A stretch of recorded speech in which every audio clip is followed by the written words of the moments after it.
All right, guys, so we got some really, really great news here. I know the last time you guys heard about us talking about smog, carb being eliminated from California. You are listening to In the Loop, North County, where we talk about nothing and everything, both at the same time. I am your host, Victor Bonuelos. Joining me is Ricky, Tommy, and Chris. This episode is sponsored by Centric Auto Repair. Is your check engine light on? Need brakes? Trust the experts at Centric Auto Repair. To ensure your vehicle is running smoothly and safely, call today.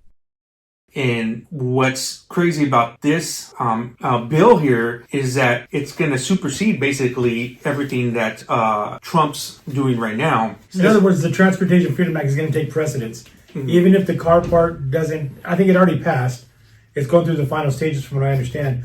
But if this bill that was put out by Senator Moreno, again, it's called the Transportation Freedom Act, if this thing passes, it's going to trump everything because it does also include California emissions policy, the California smog, all that stuff. So there's good stuff on this bill. Mm-hmm. A lot of good stuff. It's going to. This is specific for cars. The one that Trump's working on is like just the bundle spending, everything, from emissions to other laws and the budget, basically the budget of the United States. But if this passes through, this will change everything. Everything's going to change. I mean, it's to the point where they're talking about there's going to be no smogs or emission checks nationwide. Like they're going to eliminate the whole thing.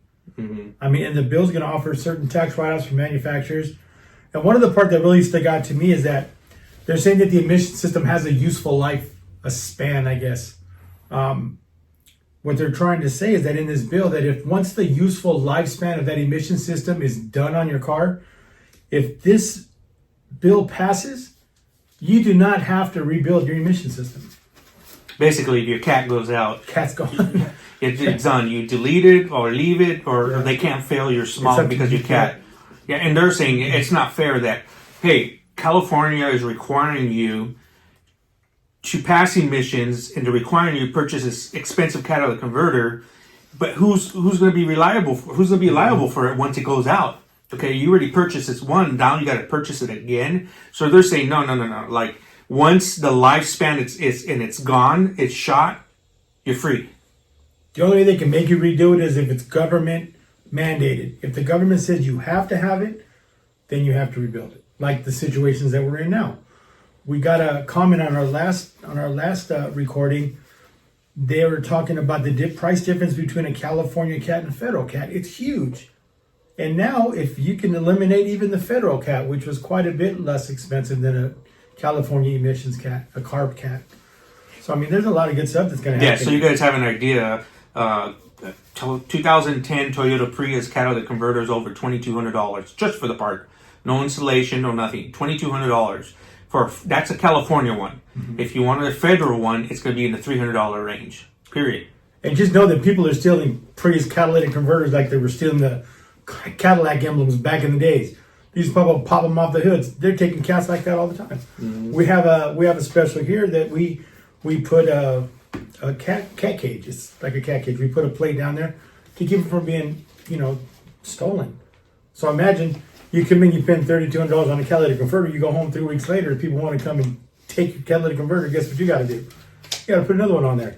Mm-hmm. And that now we're in the place where, it's going to piss the thieves off because a lot of people ain't going to have them anymore. They don't want to. Or they're going to have the Fed ones. So the Transportation Freedom Act, this will end any state from setting any emission standards. So just like we were saying earlier, it doesn't matter if you're Florida, Arkansas, California, everybody's going to have to obey this law right here, which California won't be able to say like, okay, you got to pay for this smog and you got to come every year or every 5 years to pay this smog, or you got to pay registration X amount of dollars. I mean, they're going to have to figure out why they're going to charge so much for registration now. Yeah, I mean, the California had the ability to label your car a gross polluter. And guess what? With the gross polluter, you have to redo everything. Or you're not driving your car. They'll suspend your registration. You can't get the thing smogged or registered. So if you have an emotional attachment, if you got great grandpa's 1987 Chevy Monza, and it's a gross polluter, guess what? That Monza's going to sit in the garage for a long time. Or the junkyard. Or the junkyard. Yeah, that's what most people do. That's what happens. That's what most people do. Is like, I can't fix this. I can't afford it because it's way too much. And the car runs perfect. Yes, the car runs perfect. It just doesn't pass smog. And guess what? Here comes a tow truck from the junkyard, hands you $200. $200. And then they're off with your car. You know, and you're done. And it's forced by the state. Now, BARB does have programs. It's called a CAP program. It's an assistance program to help you build your car, but they cap you. You have a certain amount. You have a cap on how much you can spend. And I'm here to tell you guys, that cap maximum is not all you need. Yeah. You are going to come out of pocket. I mean, it is a help, but anything helps. But you know what's crazy about that program too is you have to own the vehicle. I believe it's 3 years. 3 years. And so what happens is people buy cars on the street. They're trying to smog it to get the registration. It fails smog, and then that program's like, oh, you've only owed it for 3 months. Mm-hmm. You know, you don't qualify for this, man. You're done. Back to the junkyard. Mm-hmm. So another thing, I'm not too sure about this. Is in this bill here, it's stating it supports Americans' auto manufacturer, provides a 200% tax deduction for American auto workers and supports. So this is, I don't know what that means exactly. Like, what's 200%? Well, that's not too bad. So if it's $100, $200 is like what? 200% is like $300. 300. So it sounds a lot when they say 200%. Yeah. You know, but if you work in the industry and you're a worker in that industry, what they're trying to do with this is get manufacturers to move, because there's incentive for them too in this bill. Mm-hmm. So in this bill, if I believe if you're over 75%, do you remember what they said? 75%, and it's being built in the United States, then the manufacturer's going to get a tax break. Mm-hmm. So a tax break for them, the manufacturers. So I know Toyota Tundra already does exceed the 75%. Yeah. There's a couple other ones that they just got to get rid of, like, let's say the Mexico side of manufacturing, right. and because majority it's already done here, they're going to qualify. So they just bring the Mexico jobs over here and combined with what already is getting done here. And then the workers, the employees of them. So that's an incentive for them to, hey, you want to work for us, you're going to get a tax deduction. Right. You know what I mean? So, and it's going to be a 300%. What's it? 200%. I think what they're trying to do is they're trying to get every car here built with quality American parts. I mean, that's what it sounds like to me. It sounds like, because I think they said that Toyota's building a lot American made now. A lot of their parts, because at some point, sometimes we have to call for parts. They're special order or they're on back order pending a production date, because they're still trying to find material to fix it. If it's American built, it's going to be a lot quicker to get car parts. So, I mean, this is a great bill. I mean, I'm for it.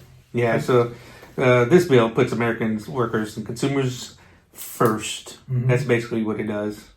It strengthens our economy. So I think it's a real plus. And two, let me tell you, this is who is this bad for? This is bad for the green people. So if you're really into the environment, this bill is not for you. Go fight it. You know, call your congressman and all that stuff. Like, cool. Like, I believe this is just information for you. Right. Like, you know, to let you know what's going on. But the people that are into racing, no cats, straight pipes, this bill's for you. The people who are tired of giving money to smog stations, to registration fees, and all that stuff, and paying more for your car. The reason why your Toyota is more expensive, because of the CAT system. Yeah. The smog, forget the CAT, the smog system in a whole. I mean, they're putting thousands more into your smog system, so you have no emissions in California. Forget Arizona. Arizona has a different system. But in California, your car is more expensive, period, because of the system they have to put in there. Part of the bill says it's going to be a one national standard, no more California or other state-by-state waivers. So that means if I can take my car from California and I'll have the same standards in Florida, same standards in Tennessee, anywhere to go, because it's all one, as it should be. I mean, so many. I mean, people like my son bought a car here in California. He's a dual resident because he serves our country. But he was stationed in Arizona, has a house out there. He went out there to register his car. So much cheaper. I mean, everything is cheaper in Arizona, it seems like. But I mean, this is going to blanket us to be covered by. And here's the horror story. Now, if your son comes back and moves to California and wants to re-register, it's not how me and you usually go to a registration place and just make the payment. Now it's got to go to the CHP for inspection. It's got to go jump through all kinds of hoops, and it's money, cha-ching, cha-ching, cha-ching, out of your pocket.